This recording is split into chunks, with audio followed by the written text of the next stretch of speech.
brin anglais. Je m'appelle Laurence, j'aime coudre particulièrement des smocks, ces petits plis brodés à l'anglaise qu'on trouvait sur la robe de petite fille. Et j'aime aussi coudre mes vêtements. Alors aujourd'hui, comme je vous l'avais promis, je vais faire un petit tour de mes patrons. Par contre, tous mes patrons, ce serait beaucoup trop long. En plus, les patrons que je n'aime pas plus que ça, j'ai pas grand chose à en dire. Donc j'ai sélectionné les 10 patrons que je préfère. Je pense que ce sera bien plus intéressant. Quitte à faire une vidéo après sur des patrons débutants ou des choses comme ça, voilà, compléter. Donc aujourd'hui, on est sur mes 10 patrons préférés. Je les porte. Pour commencer, j'ai le gilet Icône de Atelier Scamit. Il y a plusieurs versions. Version sweat avec la poche devant ou sans, et avec la capuche ou sans. Des manches raglan. Et puis version gilet comme celui que je porte, soit boutonné, soit à zip comme celui-là. Voilà, j'adore ces gilets à zip en sweat. Je trouve que c'est vraiment très confortable, très agréable. Il a du bord-côte au poignet, en bas, et le col est en bord-côte aussi. Je vous montre ça de plus près. Et les finitions, alors ça, Atelier Scamit, les finitions, c'est son truc. Voilà. Toujours de très belles finitions et très bien expliquées. Vous avez une vidéo qui explique entièrement le montage de ce gilet, des différentes versions. Donc ce petit gilet se fait, gilet ou sweat, se fait en taille Icône 34 à 48. Voilà. Donc dans le patron, vous avez plusieurs versions différentes. Ensuite, je porte en dessous, on est toujours dans l'atelier Scamit, la chemise azur. Alors la chemise azur, elle existe en 2 versions et elle peut se décliner en robe puisqu'elle est toute boutonnée devant. Là, j'ai la version froufrou. Donc je vous montre les poignets. Alors ce sont des manches, comme vous le voyez, avec fente. Donc c'est la petite difficulté quand même. C'est très bien expliqué en tuto vidéo aussi. Le petit col est à froufrou également. Voilà, donc ça c'est ma version froufrou. Moi je ne la trouve pas si compliquée que ça du moment qu'on prend son temps, qu'on suit bien le tutoriel. Que dire, je l'ai fait dans différents tissus, je l'ai fait aussi, voilà, dans une viscose. Alors ça c'est la version col cavalier et poignet simple. Voilà, en viscose, pas particulièrement plus compliqué qu'en coton. Elle a un empiècement doublé qui se pose en fourreau. Je ne savais pas du tout ce que c'était, je ne connaissais même pas le terme. Et c'est tellement bien expliqué que je n'ai pas eu de problème non plus. Donc c'est un petit peu impressionnant parce que quand on coupe les pièces, il y en a vraiment beaucoup. Donc vraiment, au tout début, j'avais jamais fait de chemise encore, ou c'était la deuxième. J'étais impressionnée par le nombre de pièces, mais finalement, ça se passe très bien. Voilà. Bon, pas pour les débutantes. Les débutantes, attendez un petit peu. Mais très bien cette chemise azur. Elle a des petites fronces dans le dos, au niveau de l'empiècement, et sur le devant, ce qui lui donne une aisance. Voilà, elle n'est pas près du corps. Et moi, c'est la forme que je préfère. Donc voilà, une autre blouse, une autre chemise, c'est la Frida. La Frida de chez Atelier Jupe, j'en ai fait plusieurs. Celle-ci est en viscose, j'en ai fait en coton. J'aime beaucoup son empiècement en V, devant. Elle a également des petites fronces sous l'empiècement. Elle a un col tout simple et une patte de boutonnage. Dans le dos, un pli en V au niveau de l'empiècement. Et les manches sont terminées par des bracelets de manches avec un pli en V également sur chaque manche. Donc je dirais qu'elle est moins difficile que la Scamit. La forme, je la trouve très jolie aussi. Elle n'est pas cintrée. Elle a ses petites fronces qui donnent de l'ampleur. Et pour le tutoriel, moi j'ai trouvé, je vous l'avais déjà dit, mais je vous le redis, et je vous remets le lien en description, Andrea de la chaîne anglaise Beyond Paint d'Or, à peu près, ça doit se prononcé à peu près comme ça. Elle a fait un tutoriel sur cette blouse, puisqu'elle s'en est fait plusieurs aussi. Et donc elle vous montre le montage de A à Z, et elle donne des astuces, en plus des améliorations. Moi je trouve qu'elle améliore, notamment pour l'ourlet bas au niveau de la patte de boutonnage. Elle donne vraiment des astuces pour que ce soit encore plus joli que proposé sur le patron. Moi je trouve que ça fait vraiment une finition très propre, cette bande de boutonnage comme elle le recommande. Elle donne aussi le conseil de doubler l'empiècement devant en plus de l'empiècement dos. Dans le tutoriel qui est avec le patron, il n'y a qu'une doublure pour l'empiècement dos. Donc pour le peu de tissu que ça demande en plus, cette pièce empiècement devant, on la double aussi. Je trouve que c'est aussi plus propre au niveau des finitions de doubler l'empiècement dos et devant. Donc si vous avez envie de vous lancer dans la Frida, allez voir le tutoriel d'Andrea et vous ne serez pas déçus, vraiment c'est un très bon modèle aussi, très belle chemise. Et alors elle est de la taille 34 à 52 quand même, donc ça concerne pas mal de monde, hein. La chemise azur, ben, c'est du scamit, donc c'était aussi la taille comme le 34 à 48 comme le gilet. Voilà. J'ai encore deux autres blouses que j'adore. La blouse Lorena de Dame Good Caramel. J'adore son double col. Voilà, sa fantaisie est là, et puis ses petits boutons. Donc là, il n'y a pas de bande de boutonnage, pas de bride, pas de fermeture, aucune, on la passe par la tête. Ça, c'est quand même très pratique. Elle est ample, donc on peut faire sa taille, il n'y a pas de souci. Elle a des manches qui se terminent par un élastique, très facile. Elles sont de 3/4, je crois, on peut les rallonger si on veut. Ces petits boutons, moi je trouve ça vraiment tout mignon. Et puis une parmenture pour le col, voilà, pour l'encolure. Ça s'est terminé par une parmenture. Donc vraiment rien de difficile si ce n'est les deux cols superposés. Mais bon, les boutons sont juste cousus, il n'y a même pas de boutonnière. Je trouve vraiment très mignon ce petit modèle. J'en ai fait une en rose aussi. Si on a un petit reste de tissu, vraiment pas grand chose de joli tissu pour faire un double col, magnifique. Donc elle les taille. On y va. Les tailles 34 à 48, Lorena. Voilà. Et puis la dernière blouse dans mes préférés, c'est toujours Dame Good Caramel. Et je vous l'ai montré récemment, c'est Papillote, qui théoriquement est un petit chemisier d'été avec des manches courtes et des manches papillons. Je n'avais jamais fait de manches papillons, j'ai adoré. Je vous mets une petite photo là. Donc je l'ai refaite, alors je les ai rangées les modèles été, je ne peux pas vous les montrer. Je l'ai refaite en manches longues, donc là vous voyez son petit col que j'adore. Voilà, c'est encore un petit col que j'aime. Les petites pattes de boutonnage sont faciles, elles ne sont pas rapportées. Donc moi j'ai pas trouvé de difficulté particulière. Il y a un biais pour la finition du petit volant qui fait le col. Et on peut aussi faire une autre finition avec le petit volant remonté si on veut. Il y a deux possibilités, le col plat ou le col remonté. Les petites manches papillons ne sont pas difficiles à faire. Ce qui est un petit peu complexe, c'est l'ourlet des deux parties de la manche papillon, puisque c'est arrondi. Donc un double rentré sur un arrondi, c'est pas toujours évident. Mais sur une des deux versions que j'ai fait un ourlet rouloté avec ma surjeteuse, et ça rentre très bien, et beaucoup moins difficile que ce petit ourlet.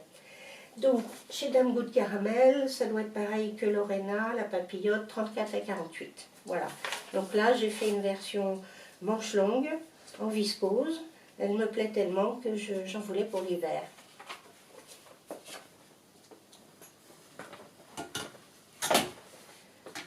Ensuite, en jupe.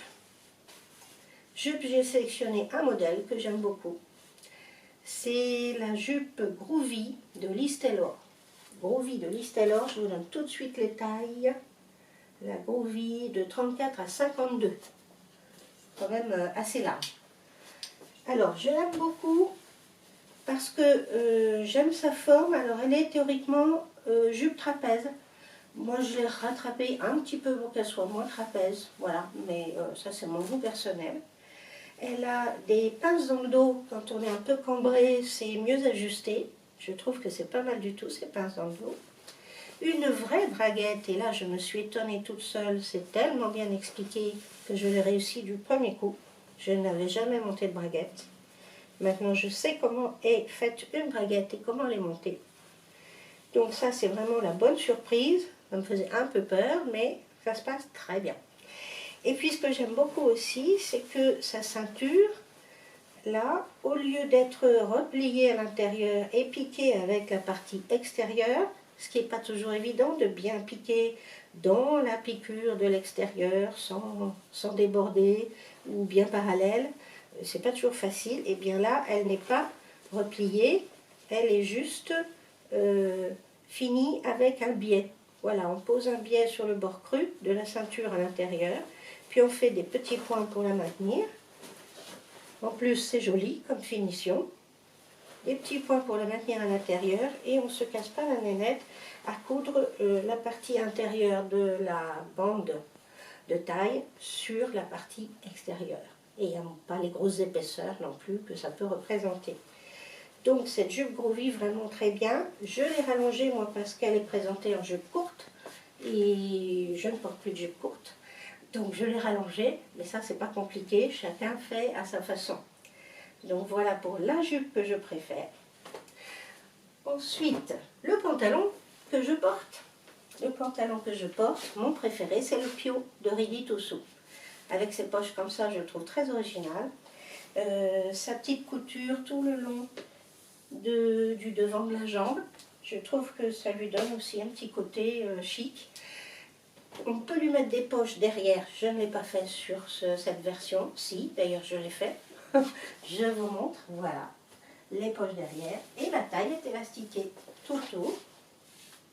Un peu moins devant, un peu plus plat devant. Donc très pratique, pas difficile à coudre.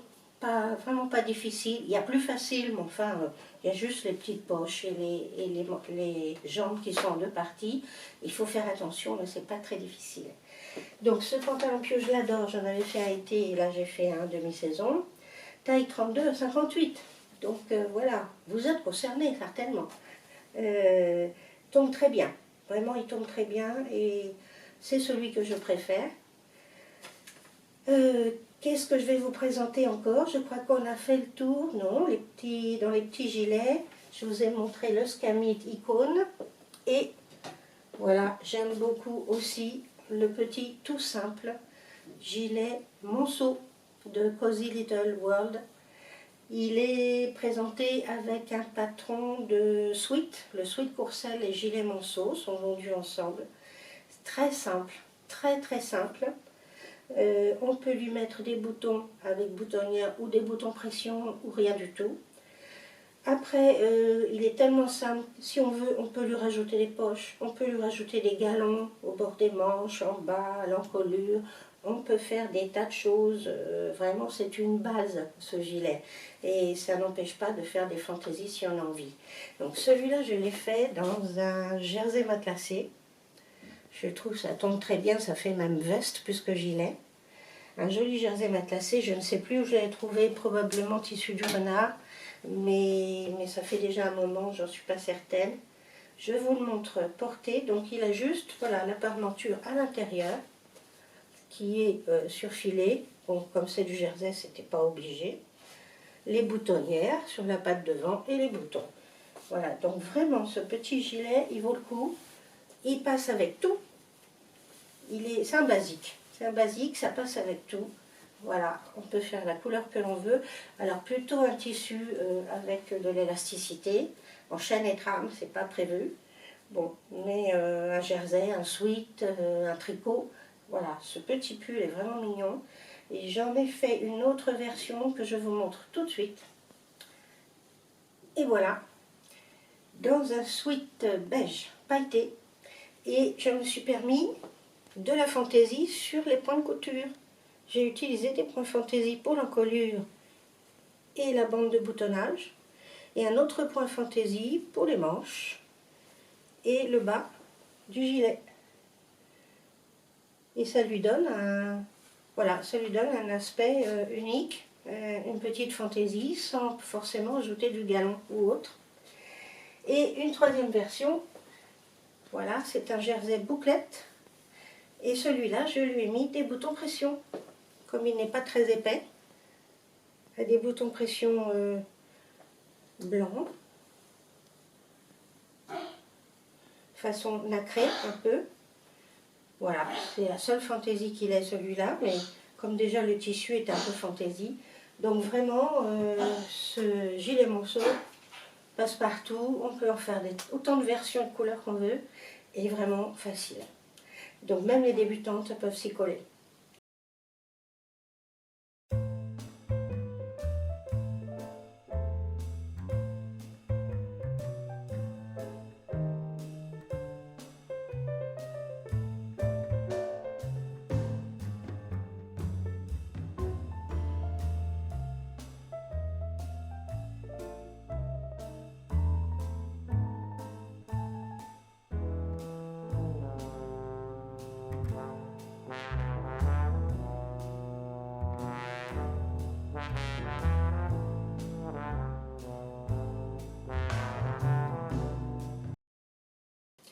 Et on arrive à la cerise sur le gâteau.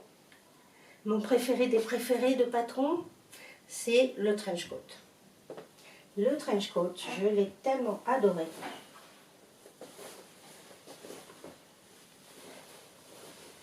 Voilà, je ne reviens toujours pas d'avoir un beau trench coat comme ça et de me dire, mais c'est moi qui l'ai fait. Alors ça, c'est très gratifiant. Voilà, je l'ai trouvé dans le livre Je couds mon manteau, aux éditions Saks. Il y avait le patron en taille réelle, c'est pour ça que j'ai choisi ce modèle, et aussi parce que c'est le trench coat classique, hyper classique. Donc c'était exactement ce que j'avais envie, j'en avais pas de trench coat. Et puis je suis allée chercher du tissu au marché Saint-Pierre, la doublure assortie, et je me suis lancée. Alors là, des pièces, il y en a, hein. Des pièces à couper, il y en a, mais il y en a. Très impressionnant, mais j'ai pris mon temps. J'ai regardé les schémas, sur le livre c'est des schémas et des photos, pas toujours évident, mais en prenant son temps, j'avais fait une toile d'abord, hein, évidemment, prenant son temps, prenant des notes après avoir fait une toile, voilà, c'est faisable. Alors, je vous montre le porté, même par-dessus le petit gilet. Il est vraiment, voilà, le trench coat classique, avec son bas-volet d'un côté, devant, son bas-volet dos, le col, tout à fait col de trench coat, les manches raglans, son double boutonnage, ses pattes sur les épaules et en bas des manches. La ceinture, moi je ne la ferme pas, mais alors, dans leur modèle, ils font des petits œillets au niveau de la ceinture et ils mettent une boucle. Donc ça, j'ai pas fait, je peux pas vous dire si c'est facile ou pas. Moi, je la porte comme ça à la ceinture, ou je la mets dans les poches. Et les poches, je crois que ça s'appelle poche paysanne. Écoutez, moi, voilà, si vous êtes un peu avancé en couture, n'ayez pas peur. Je l'ai fait parce que j'avais vu sur la chaîne de Diminou qu'elle avait fait aussi de très beaux trench coats et elle disait c'est pas si difficile que ça, allez-y. Donc ça m'a encouragée. J'ai pas pris le même patron qu'elle, mais vraiment, voilà, c'est faisable. Alors je m'en ferai un autre tellement je suis contente, mais pour le moment j'aime tellement celui-là que si j'en avais un autre je ne le mettrais pas. Alors je vais attendre l'année prochaine. Voilà pour ce qui est de mes patrons favoris, ça fait déjà pas mal, mais tous ces patrons-là, moi je vous les recommande, ils tombent bien, ils sont bien expliqués, avec ou sans vidéo, et c'est vraiment gratifiant de se faire des vêtements avec des tissus qu'on aime, qu'on a choisi soi-même, les couleurs qu'on préfère. Voilà, je vous laisse à vos machines à coudre et à vos jolis tissus. Et on se retrouve la prochaine fois, ce sera pour vous montrer mes dernières cousettes de vêtements femmes. Les petites robes poupées, j'en ai pas mal aussi, je continue d'en faire. Mais bon, la prochaine vidéo, ce sera sur des cousettes femmes, demi-saison, peut-être hiver. Voilà. À bientôt!